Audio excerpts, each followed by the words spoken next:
Friends, तो आज मैंने science chapter 7 transportation elements and plant के दो डायग्राम बनाए हैं। तो पहला डायग्राम तो इस हार्ट का है और दूसरा डायग्राम ये एक्सक्रीटरी सिस्टम का है। तो पहले मैं आपको अपने एक्सक्रीटरी सिस्टम का डायग्राम दिखाने जा रहा हूँ।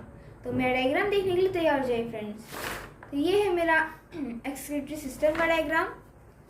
उसके बाद फ्रेंड्स अब मेरा हार्ट का डायग्राम देखिए, ये है मेरा हार्ट का डायग्राम। तो इस हार्ट के डायग्राम में आपको मैं बता दूं कि ये हमारा हार्ट है, ये तो आपको पता ही है। ये है हमारा सुपीरियर वेना कावा और ये है हमारा इंफीरियर वेना कावा, मतलब कि ये बड़ा है, मतलब ऊपर वाला वेना कावा है और ये नीचे वाला वेना कावा है। अब फ्रेंड्स क्या होगा कि जो हमारा डीऑक्सीजनेटेड ब्लड है वो यहाँ से और यहाँ से हमारे राइट एट्रियम में आएगा, यहाँ से होते हुए राइट एट्रियम में और यहाँ से होते हुए राइट एट्रियम में आएगा। उसके बाद हमारा वॉल्व खुलेगा, तब लब आवाज़ होगी और जब बंद होगा तब डब आवाज़ होगी। उसके बाद ये राइट वेंट्रिकल में चला जाएगा और राइट वेंट्रिकल से ये होते हुए हमारा कहाँ चला जाएगा, एओर्टा से होते हुए हमारा पल्मोनरी आर्टरी से होते हुए हमारे लंग्स में चला जाएगा। लंग्स में जाते ही वहाँ से प्यूरीफाई होगा, वापस आएगा लेफ्ट एट्रियम में, फिर लेफ्ट वेंट्रिकल में, उसके बाद एओर्टा और यहाँ से मतलब कि चला जाएगा बाकी के बॉडी पार्ट्स में। ठीक है, तो हमारा हो गया सेक्शन ऑफ हार्ट। तो फ्रेंड्स अब ये हमारा यूरिनरी ब्लैडर का है। तो यहाँ से हमारा जो मतलब कि वेस्ट प्रोडक्ट निकालना होगा तो यहाँ जाएगा, यहाँ पे हमारी किडनी में कुछ प्रोसेस होगा, उसके बाद जो वेस्ट प्रोडक्ट है यहाँ यूरेटर से निकल आएगा वापस यूरिनरी ब्लैडर में, वापस यहाँ आ जाएगा, मतलब यहाँ पे आगे ट्रांसपोर्ट हो जाएगा। और जो सही प्रोडक्ट रहेगा मतलब यूजफुल प्रोडक्ट रहेगा वो वापस से हमारे बॉडी में वापस से ट्रांसफर कर दिया जाएगा। जब ये दोनों बॉडी मतलब कि इन दोनों किडनी बीन शेप में हमारा जब मतलब कि फिल्ट्रेशन हो जाएगा तो ये यूरिनरी ब्लैडर में आके स्टोर हो जाएगा। यूरिनरी ब्लैडर से में स्टोर होकर जब तक हमारे मतलब कि ब्रेन से वो ना आ जाए, इंस्ट्रक्शन ना आ जाए, तब तक ये यहीं पे हमारा मतलब कि वेस्ट प्रोडक्ट यहाँ पे स्टोर किया रहेगा। उसके बाद यूरिथ्रा से होते हुए ये यूरिनरी ओपनिंग से हमारी बॉडी से बाहर निकल जाएगा। तो फ्रेंड्स ये हो गया हमारा एक्सक्रीटरी सिस्टम। तो फ्रेंड्स साइंस का तो हमने कर लिया है डायग्राम। अब उसके बाद हम करते हैं हिस्ट्री। हिस्ट्री में भी फ्रेंड्स मुझे काफ़ी कुछ लिखवा दिया गया है, चलिए वो भी देखते हैं। तो अब हमारा नेक्स्ट चैप्टर क्या है friends, tribes, nomads and settle communities. तो फ्रेंड्स अब हम इसके वर्ड मीनिंग्स और क्या देखेंगे, क्वेश्चन आंसर। तो पहले फ्रेंड्स देख लेते हैं tribes, nomads and settle communities की कीवर्ड्स। तो varna, division of people according to their occupation, मतलब कि कोई कैसा काम करता है वैसे उस पर डिवाइड कर देना। जाति, जाति क्या होती थी, वर्णा में सब डिवाइड करते थे। जैसे ब्राह्मण कास्ट मतलब वर्णा है तो उसमें ब्राह्मण, क्षत्रिय, शूद्र, वैश्य है, तो अब ब्राह्मण्स में भी सब डिवीजन कर दिए, शूद्रस में भी सब डिवीजन कर दिए, तो उसे ही जाति कहते थे। The new caste emerging within varnas were called जातिस।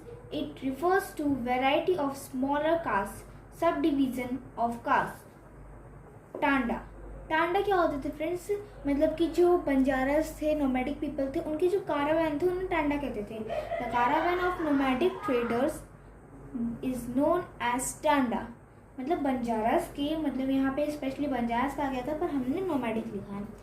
अब घर, a division of Gond kingdom, मतलब ये गोंड एम्पायर जो गोंड किंगडम था उसका जो डिवीजन था कंट्रोल बाय पर्टिकुलर क्लैन, उसे क्लैन में डिवाइड कर दिया गया था और क्लैन ही उस डिवीजन मतलब कि उस पार्ट को कंट्रोल करते थे, उसे ही हम घर कहते थे। 84, There were units of 84 villages and subdivision of the घर्स, मतलब घर थे, अब घर को डिवाइड कर दिए थे 84, हिंदी में 84 को 84 कहते हैं इसलिए 84 का नाम है। मतलब कि घर को 84 पार्ट में डिवाइड कर दिया जाता था, उसे हम 84 कहते थे। Barhots, barhot is made up of 12 villages and that are controlled by the Gond kingdom। अब बरहोट जो था, एक बरहोट होता होगा 12 होता है ना, हिंदी में 12 को 12 कहते हैं, तो वैसे बरहोट, तो बरहोट जो था 12 विलेजेस को मिला के बनता था। ठीक है। भुयान्स, ये लैंडलॉर्ड्स होते थे।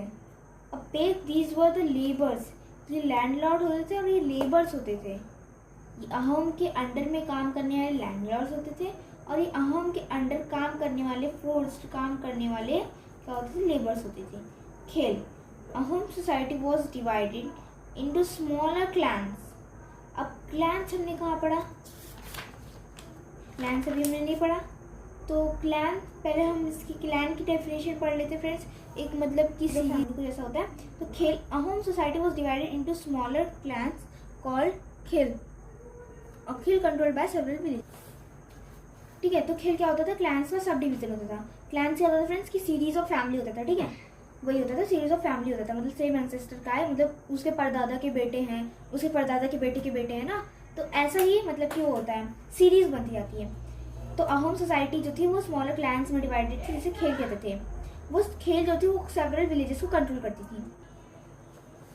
बुरांजिस, अब बुरांजिस क्या होते थे, ये हिस्टोरिकल वर्क मतलब कि रिकॉर्ड होते थे, जो एक रिकॉर्ड था जिसने अहोम ने असीमीज में अपनी लैंग्वेज में लिखा था। सेंसस, अ सर्वे और a official count of population. What kinds of exchanges took place between nomadic pastoralist and settle agriculturalist, मतलब कि क्या चेंजेस हुए थे नोमैडिक पैस्टोरलिस्ट और सेटल एग्रीकल्चरिस्ट में। तो नोमैडिक पैस्टोरलिस्ट जो थे exchange wool and ghee with settle agriculturist in return for grain cloth. अच्छा, मतलब कि जो नोमैडिक पैस्टोरलिस्ट थे वो सेटल एग्रीकल्चरिस्ट से अपने वो सामानों के एक्सचेंज करते थे, जैसे कि ये अपना मतलब क्या देंगे, कुछ अपने प्रोडक्ट दे देंगे, अब एग्रीकल्चर अपने कुछ ग्रेन्स दे देंगे, तो ऐसे से लोग अपने एक्सचेंज करके मतलब बार्टर सिस्टम लगाते थे।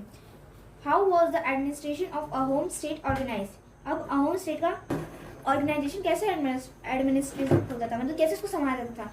The administration of Ahom tribe, मतलब ये इनके पूरे क्या हैं, अहोम स्टेट कैसे ऑर्गेनाइज होता था उसका स्टेप्स हैं, टोटल 5 स्टेप्स हैं।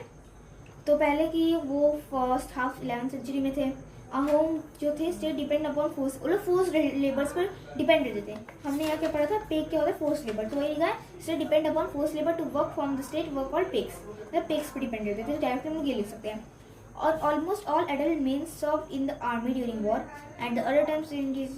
हाँ, तो फ्रेंड्स क्या होता था, जितने भी मतलब कि पूरी जितनी मतलब कि पूरा एम्पायर है, तो एम्पायर में जितने भी मेल होंगे वो सारे जाएंगे आपसे वॉर लड़ने, दुश्मन से वॉर लड़ने जाएंगे। और बाकी टाइम जब वॉर नहीं होती रहती थी तो लोग क्या करते थे, अपने जो मतलब अपना एम्पायर था उसको और अच्छा बनाने की कोशिश करते थे, जैसे डैम बनाते थे, बिल्डिंग्स बनाते थे, इरिगेशन सिस्टम सही करते थे। ठीक है, फोर्थ कैसे उनको कैसे बता रहे क्या क्या करते थे लोग। ठीक है, तो Ahom society was divided into clans और खेल्स। हमने पढ़ा कि अहोम सोसाइटी जो थी वो क्लैंस और खेल्स में, क्लैंस डिवाइड होता था, फिर उसके बाद क्लैंस को सब डिवाइड करते थे खेल्स में। ठीक है, फिर क्या होता था, तो पीजन वो given land by his village community, जो पीजन था उसको लैंड उसकी विलेज कम्युनिटी देती थी। Even the king could not take it away without the community's consent, अगर जैसे कोई एक विलेज कम्युनिटी बैठी है, उसने किसी पीजन को बोला तुम ये लो 2 बिस्सा जमीन ले लो, तो अब किंग उससे वो 2 बिस्सा जमीन नहीं छीन सकता है बिना कम्युनिटी कंसेंट के। ठीक है, अब 6th क्वेश्चन है, what changes took place in varna based society. Varna based society क्या थी, सबको कास्ट अपने ऑक्यूपेशन पे डिवाइड कर दिया गया था। तो जो छोटी जातियां थी उन लोग वर्ना सिस्टम में आ गई थी, जैसे जाति मतलब डिवाइड किए गए तो उन लोग को भी अब ले लिया गया। उसके बाद जो थे बहुत सारे ट्राइबल सोशल ग्रुप थे उन लोग को भी कास्ट में ले लिया गया था, और उन लोग को बोल दिया गया था तुम लोग जाति से कहलाओगे अब से। ठीक है, तुम लोग इनके मतलब इनके और डिवाइड करने पे आते हो, फिर भी तुम अब जाति से कहलाओगे। ठीक है, जाति रैदर देन वर्ण बिकम द बेसिस ऑफ। अब देखिए, अब वर्ण बहुत ही ओल्ड टाइप सिस्टम हो गया, सब बोलते थे जाति ज़्यादा अच्छा है, जाति ज़्यादा अच्छा है, वो सिस्टम ज़्यादा अच्छा है। अब ये एक तरीका बन गया था कि हम अब सोसाइटी को ऑर्गेनाइज कर सकते थे, वर्णा से नहीं जाति से। Specialist artisans, smith, carpenters and masons were also recognized as separate जातिस by Brahmins। ठीक है, इन लोग को भी सेपरेट जातिस by मतलब कि ब्राह्मण के द्वारा इन लोग को भी अलग अलग जातियाँ दे दी गई थी। How did tribal society change after being organised into a state. अब बताइए, जैसे कि जब ये जातिस आया तो जब उनको स्टेट में ऑर्गेनाइज किया गया तब कैसे लोग चेंज हो गए। तो पहला, with the support of Brahmins many tribes become part of caste system. अब ब्राह्मण्स के बहुत सारे लोग मदद से कास्ट सिस्टम में आ गए थे, ब्राह्मण से मदद से आपने चैप्टर पढ़ा होगा। ठीक है, leading tribal families joined ruling classes and large majority joined the lower jatis or caste system. Many dominant tribes of Punjab, Sindh and the northwest frontier adopted Islam। मतलब लोग बता रहे हैं क्या क्या चेंजेस हुए, तो पूरे चेंजेस आपको समझ आ रहे हैं। इस्लाम में लोग कन्वर्ट हो गए थे, मतलब कि जो पंजाब की ट्राइब्स थे सिंध में, वो लोग क्या करते थे, इस्लाम को अडॉप्ट कर लिया था, यही सब बताया।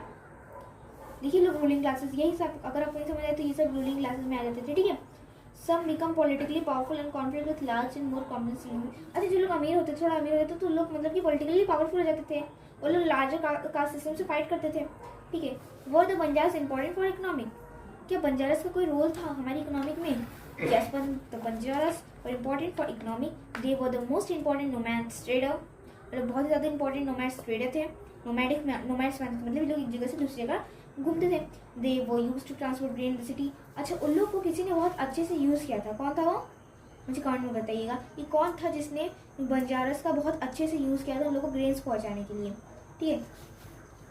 तो the buy grains were it was cheaply available and carried it to place where it was needed, मतलब जहाँ भी मुश्किल लगता था पहुँचाना सामान वहाँ लोग पहुँचाते थे। दे कैरी ग्रेन टू बकल carts and different areas in sold town में ट्रांसपोर्टेड फूड। अच्छा, मुगल्स के समय पे लोग ने बहुत ऐसे से काम किए थे, ठीक है। In what ways was the history of god different from that of homes, were there any similarities, differences. तो पहले डिफरेंसेस बताने नहीं, गेट खुली आ जाएगी। तो अब गॉन्ड्स और अहोम्स में डिफरेंसेस बताएं तो गॉन्ड के बारे में जान लेते हैं। ये लोग एक वास्ट मतलब फॉरेस्ट रीजन में रहते थे जिसे हम गॉन्ड माना कहते थे, और अहोम्स क्या करते थे, लोग ब्रह्मपुत्र वैली से म्यांमार में माइग्रेट कर रहे थे। They practice shifting cultivation. ये लोग बहुत इंपॉर्टेंट, ये बहुत एग्जाम से पूछता है कि गॉन्ड्स कौन सी कल्टिवेशन परफॉर्म करते थे, तो आंसर है शिफ्टिंग कल्टिवेशन।